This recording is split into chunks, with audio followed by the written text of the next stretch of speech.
and gamers. Matt Lemke here with Through Gamer Goggles, Gamer-Goggles, and I'm with Bryan Poe from Arcane Wonders. And we're going to talk everything Mage Wars, Onitama, Royals, which are part of the Dice Tower Essentials line. And we're at Origins Game Fair 2016. And I always say the year because, I might post this next year and be silly. But anyway, I'm just going to let Bryan go. He's going to give a real quick rundown on a couple of the products, and then I'm going to ask some questions. Okay, cool. Probably our most exciting news we have, it's not here, but it will be here at Gen Con, is our Paladin versus Siren expansion coming out from Mage Wars Arena. We've had fans waiting for that for 2 years, and it's taken 2 years to develop it and make it perfect. We just won't release something until it's ready, and we're very, very excited about what we came up with. It has some great mechanics in it, and so we're pretty excited about that. For those of you who don't know about it, we have a game called Mage Wars Academy. It's a completely standalone game. It is you do not need Arena to play it or any Mage Wars experience. It's a quicker, fast card combat game. It takes about 30 minutes to play. Two mages walk into an arena and fight each other. It's kind of like Mage Wars, except there's no board, there's no movement. You have spell books, and you put your spell cards into the spell book, and so this starter set has a Beastmaster versus a Wizard, and each of them has its own unique play style. And if you don't know that much about Mage Wars, let me just say that one of the things that sets it apart from other fighting fantasy card type games is that you build a spell book or a deck, and then you get to play any spell you want on your turn, just like if magic were real. If I'm a wizard and I need a lightning bolt and got to finish off a menacing creature, I need to be able to cast that right then. I don't have to wonder if I can remember it or draw the card for it. Same thing with a priestess. If she wants to heal herself, she needs to be able to heal right then and there. She can't wait. So that's one of the best things about Mage Wars and why it took so long to develop it, is that you get to do what you want to do.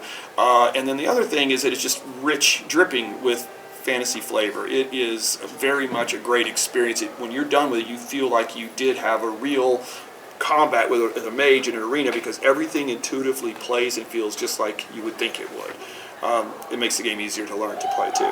These are our two expansions for the game that we're really excited about, and they are released here at Origins. We have the Priestess and the Warlock, and they have completely different play styles from the Beastmaster and the Wizard. They offer a new core spell book for each of them of cards, and then you have a bunch of additional spell cards in there that you can mix and match with any of the other mages, and you start building your entire set. Let me mention too that all of this is completely compatible with its big brother Mage Wars Arena. So any of these cards here you could use in the other game, and we've seen some pretty cool combos already of people doing things in the other game. I have one question about that. Are the backs the same? Yes. They just backs say are the same for all the cards. And I want to point out too that Academy, I don't know if you can see it very well off the camera, but it has a different style of countdown dial for tracking your point system. I just noticed that. I've actually not seen Academy It's yet. a quick assemble thing, so you end up with a little dial here, a little dial system that you're going to assemble. It takes about a minute to put them both together, and then you can actually record your mana and your health on there, so it makes it easy to do. We also sell separately a playmat that has a little space for everything that you need, which makes it easy to play the game. Yeah, the playmats are really nice. I like them a lot. Thank you. Okay, I had a question, but I totally forgot it now. So we'll come back to Mage Wars in a minute when it pops back into my head. We'll talk about Crack. Okay. Yeah, Onitama is Onitama. Crack. This is a great little two-player strategy game. We're really excited about it. It plays like a very simplified game of chess. Unlike a chess game, you only have a few pieces on the board, and the moves that you can take depending upon what cards you have. So you have a couple cards in front of you. You can take a move. The cards tell you what move you can make, and you move a piece according to the card. And then when you're finished, you take the card that you just played and give it to your opponent. Now he can do that move if he wants to. And it creates a very interesting choice of tactics. There isn't too much to think about as far as like analysis paralysis.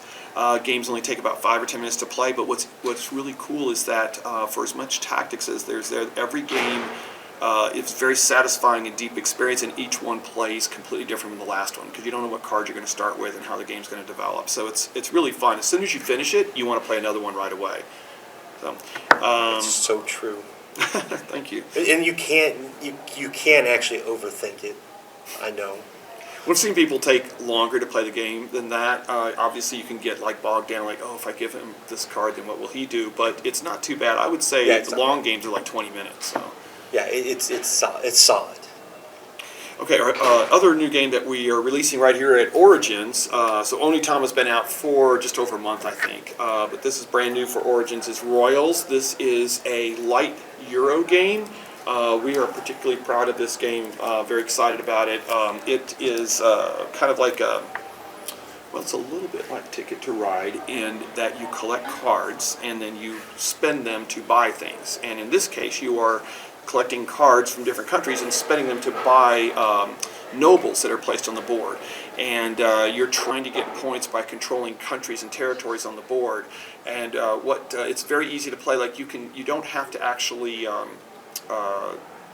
spend like a half hour explaining the game to anybody. You can actually just start playing it and people understand within a minute or two. It's their turn. They draw a few cards. You say, okay, now you can spend 3 of those to buy the noble here, and next thing you know, they're playing it, and so it's so quick and fast. Another thing I really like about the game is that there are so many different ways to score. You can score points for collecting nobles, for sets of nobles, for having the most influence in a country, for being the first player to place a noble in a city. There's like all these different mechanics going on, and so you can never get locked out of something or feel like, oh man, everyone else has got too much. There's always something else you can do, and no one player can control all of those things. So if this player over here is specializing in this aspect of scoring, then these other players are free to do other things, and that's great. We acquired the game, and it was actually already in print in Germany at the time, so we changed the artwork, and if anyone knows the original game, you'll notice that we did the artwork differently. The original artwork was fantastic. I'm never going to say it was bad. We just wanted to freshen it up a little bit, do something different, but I'm really excited about the new facelift we gave it. And we did change a couple small things within the game, a couple rules changed, the board changed, Britain has changed a little bit. We had to add a cardinal to Britain to balance the game a little better, so it's got a few small improvements to it. Good call. Okay, so back to Mage Wars.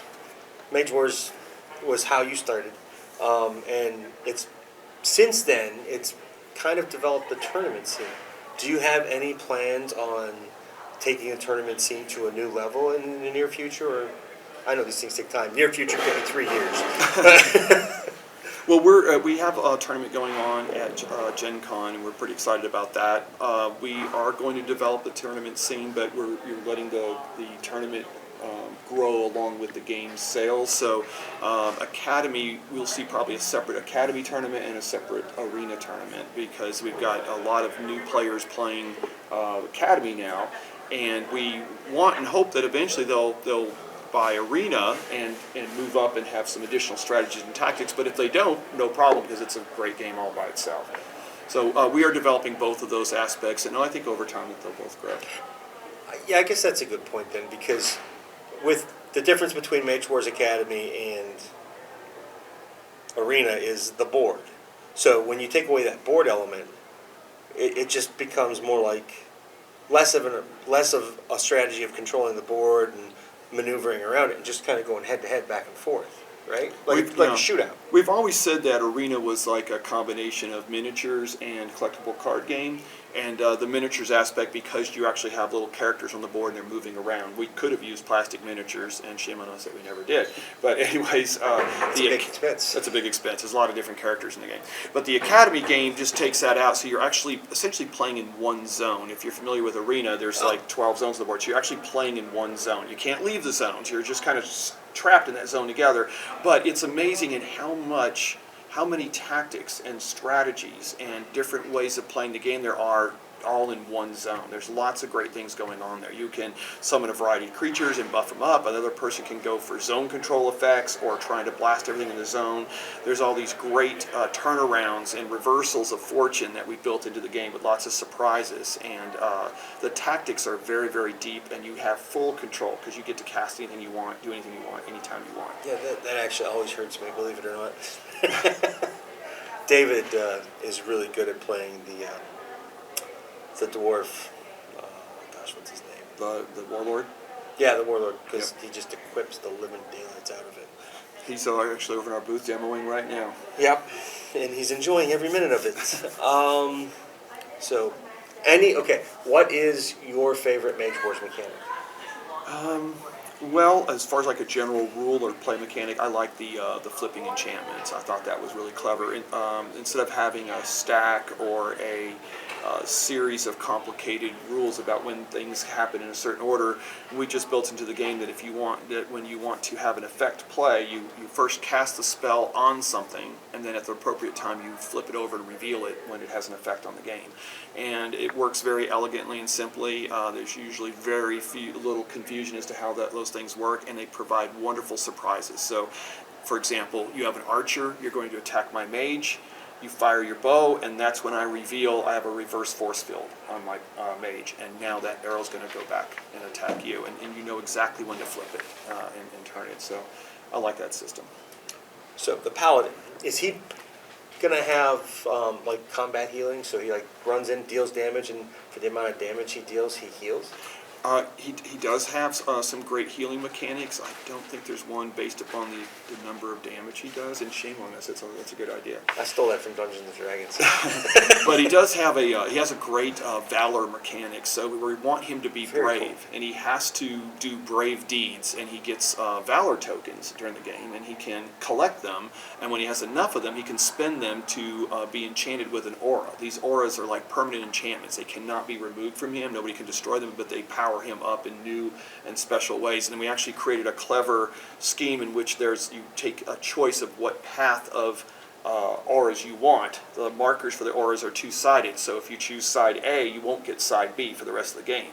And that way, you will, each time you play the game with your paladin, you can choose a different path and do different things depending upon how the game flow is going. But the cool thing is we're sort of encouraging him to do brave deeds. For example, he can get a valor token when he makes a melee attack against the strongest enemy creature. And so he's not going to get a bonus for just killing a weak guy that's next to him. He's got to go out and seek the big dragon that they summon and hit him in the face, and he's going to get bravery for that. Very cool. So, what about take the hit? Does he have take the hit? We have a mechanic where if he guards and defends a friendly character from an attack and takes the hit, then he's going to get a valor token for that too. So Very nice. I'm going to like him. That's my kind of play. So, and he's teamed up against the Siren in Arena. Yeah, the Siren in Arena, and that's going to debut probably at Gen Con, right? Right. And so the Siren, I'm envisioning a siren just like Greek mythology. Very, very, very, very much so. So she has an enchanting voice, and she has a siren's call mechanic that's built right into her character, and it's pretty awesome. She can summon enemy creatures towards her, but they can't attack her. And so she's got a variety of effects in the game, like all sorts of traps, like coral reef and spiny, poisonous sea urchins, and various things that trigger when creatures enter the zone. And so she's saying, come on over here, the water's fine. And then they walk over and they get blown up or attacked in some way. Deep sea monster. And so she's got some pretty cool mechanics. And she also has a song mechanic. She's really good with singing. We've built a new subtype of spells called songs, and lots of the mages can use them now. Like there's a healing song for the Holy School, which the Paladin could use, and there's a war song for the Warlord. But she's trained in all songs automatically, and she has a natural ability to extend the songs. And so that's a pretty cool mechanic. So she's got all these really nasty, powerful sea creatures. We got a Leviathan, we got a Kraken. We've got a new mechanic in the game called Grapple, where things can hold stuff. So the Kraken can grab a creature. He actually can reach out and snatch a creature from another zone and pull it into his zone and then hold it tight and crush it. And we got a crab that can grab you and grapple you and crush you, and that's a pretty cool mechanic. We've been wanting to do grapple for like 4 years now, but it's a complicated mechanic because the two creatures are attached to each other. We wanted to make it as simple as possible, but be very flavorful, and I think we got it right. Yeah, for a card game, that's very difficult to do, I think. That's actually, I can't wait to see Grapple, because that's going to be some impressive design. We were working on a mount mechanic to allow the Paladin to ride a horse. We actually already got the artwork done for his horse and all of that. We decided to hold that mechanic. That's coming out in an expansion right after Paladin Siren. So that'll be with Cavalier and Bard And we'll have a horse for the warlord already. We've already got it. Korag is already named, and we've already got an artwork for him. So we're going to have a pack of horses or mounts. Could be a flying dragon or a Pegasus or whatever. We're going to have different mounts for each of the mages, and having a whole mount mechanic come out all at once. We thought it was a better thing to save and then do it all at once and give several mages. So. I agree with that idea. That's really cool. So what's your next board game? Well, we have a ton of games in the queue. Some of them are for the Dice Tower Essential line. We're very excited about an upcoming giant robot mech fighting game called Critical Mass. Actually, was working on it last night till like midnight. We were going over notes and stuff. We have another game coming out next year called Dragon's Rampage. It is a remake of Richard Launus's Dragon Rampage. It came out a few years ago. And we're giving it fresh new artwork and new rules, and we're giving dice for every player. Whenever we make a game, we try to always go all out and give lots of great components and improvements. And so it needed dice for every player. Everyone has their own set, and that'll make the game go a lot faster. So it's going to get a nice facelift, and it's going to be an awesome title. We're pretty excited about that.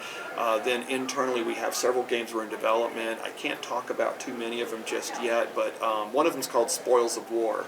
It's a fun type, I guess, kind of a party game. It's loosely based on Liar's Dice. It is so much fun to play. There's never been this much laughing, screaming, and table pounding. So we're pretty excited about that one. That'll be probably out early 2017. Early. I like early. Early, like Toy Fair time, February, something like that. Yeah, that's good though. There's not a lot of, there's always a lot of releases, but there's not a lot of big releases usually. They like save them up for Origins time, Gen Con time. It's unusual to get a lot of the big releases in. So what else do you want to add? I guess that's about it. We've got lots of great little things in the works. We've got some dice games that are coming out that are from Jeff Ballinger. People might know him from Killer Bunnies. These are some really cute, clever games that he's come up with, and we really feel very good about them, excited about them, and we're going to do some nice artwork and production quality on those. So we have another game that we are theming right now. The mechanics are fantastic, but we're just theming it, so I can't really talk about that one, but we're pretty excited about the mechanics in that. So, anyways, lots of things on the horizon for Arcane Wonders. Next year will be a really even bigger year for us. This is going to be a great year. You guys have really exploded. Well, it took us a little time. We had Mage Wars for 2 years, and it took us another year to get one more title out. Yeah, but then after that, it was just boom. They're coming. They're all coming down the pipe. We had to build an engine and everything. And the other thing too is we just won't rush a game, and we take our time. I just don't want to just produce everything and get out there as fast as possible. We're just taking our time. We're having fun. We're going to make great games, polish them up, not release them before they're ready. Okay. Well, there you go, guys. Thanks for watching. Thank you, fans. And appreciate it. See you when I see you. Thank you. Thank you, Matt. You're welcome. Always a pleasure. Clean up all this. Thanks for taking the time. Oh, no problem.